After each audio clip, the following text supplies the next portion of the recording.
Շնորհակալություն, մեծարգո փոխնախագահ, հարգելի գործընկերներ, հարգելի ընդդիմություն։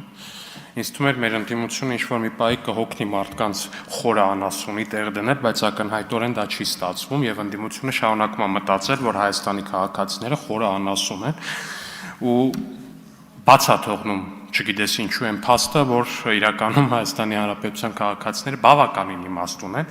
առնվազն այնքան իմաստ ունեն, որ կարողանում են մեկին գումարել մեկ։ Ու այդ մեկին գումարած մեկ սկզբունքով sense նայել, որ այս դահլիճի այս հատվածը, երկու հատվածները առնվազն ընդդիմադիր, բերել են ու տարել են Գյումրիում կարգել են քաղաքապետացու, տենց Վարդանիկ անունով հայտնի, ու Վարդանիկը այս նախագծի բացատրությունը տվել է, սիրելի գործընկերներ։ Վարդանիկը իդեալական բացատրել է, թե ինչի համար է այս նախագիծը, այդ մարդը կանգնել է, ասել է, կամ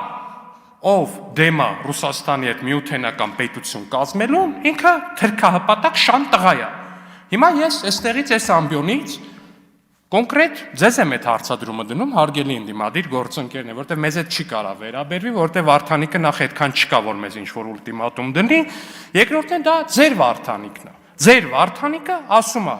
կամ կողմ ես միութենական պետությանը, կամ թրքահպատակ շան տղա ես։ Սիրելի ընդդիմադիր գործընկերներ, դա ձեր բերած Վարդանիկն է, դա ձեր Վարդանիկն է։ Հիմա խնդրում եմ, հիմա ժամը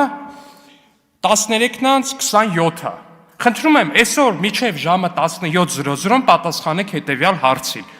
Դուք միութենական պետության կողմնակից եք, թե թրքահպատակ շան տղա։